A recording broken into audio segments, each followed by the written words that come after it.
Good morning, everybody. This is Edwin Amba with Ed Travels. I took the Leave Travel blog and Day in the Flow inspirational videos.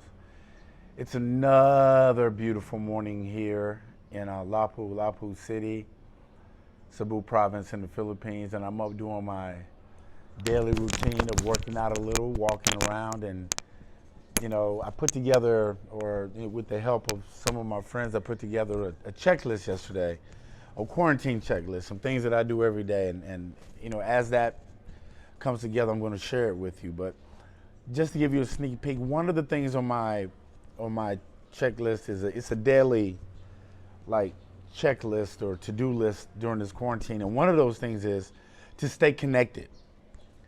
And that's extremely important because in my 40 plus days of isolation here, I've had to stay connected, even on the very basic level of coming down in the morning and saying hi to the security guards and the cleaning people and the people that work at this complex. Learning Visayan and saying Mayung Buntag, which means good morning, or Como esta? Como esta? Or hello, how are you doing? Things of that nature, and it's starting to develop a relationship because you have to try to establish a new type of normal. Because another item on that checklist is letting go of what we were used to as being normal. Because this world is not going to be normal again after this crisis ends, whenever that is. So you have to try to establish a new normal. And as you can see, I have my South Africa shirt on from my trip to Cape Town, which I absolutely loved. And on the note from South Africa, I have to say hello to my boy Yaku and Siem Reap and Bianca. Mwah! Love you guys. Miss you guys so much. Showing you today. On that note, my point for the day is keeping the glass half full. Everybody knows that you look at the glass half empty or the glass half full. For me, I look at the glass half full because I'm on my way to try to fill it up all the way. And the only way that I can fill your glass is if my glass is filled. And by that I mean the great philosopher Lao Tzu, from Chinese philosopher, once said, if you go down to the river to get water, the vessel you take has to be completely empty. Because if it's already full of something, where's the room for for you to bring the water up?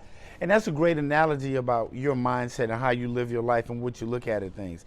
Sometimes you just have to be still and you have to just dump it all your preconceived notions, all your beliefs. I'm not talking about your moral values and your character, but the preconceived notions that you've come up with. Like, I believe this and this just has to be the way it is. See, in order for me to grow, I've had to do away with some of the things that I just believed in and I was taught since I was a little child.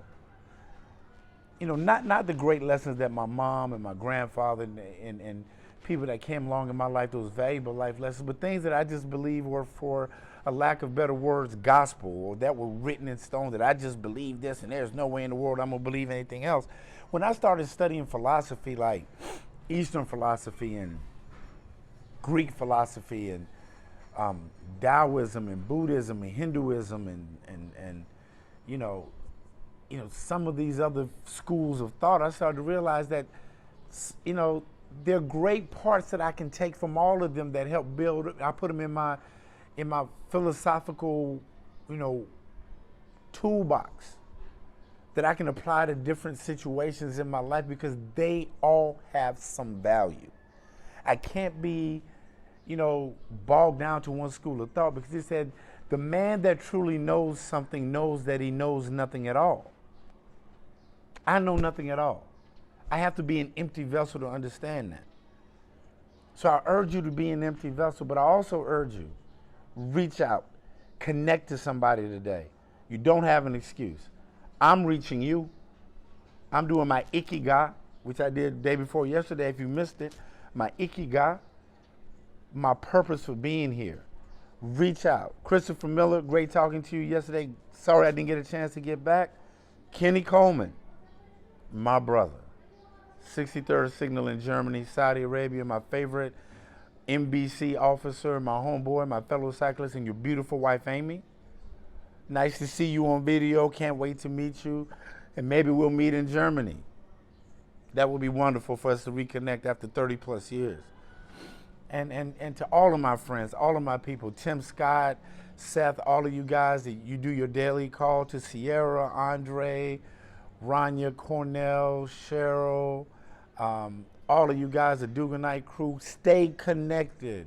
Reach out to people. You know, Jonah, CJ, Sim, Rhonda, all of you, people that you reach out to and say, hey, I'm thinking about you, I love you. And it helps you establish a routine and a new way of normal. Fill someone else's glass. That's what I urge you to do today. Fill someone else's glass, even if it's just a phone call, a message, an email. Fill someone else's glass. That helps keep your glass full. By giving away, you get to keep what was freely given to you. And on that note, I just have to say, don't forget to hit the subscribe button, click the bell icon to get notifications, hit the like button on the video, and remember, I love you, and there's absolutely nothing you can do about it.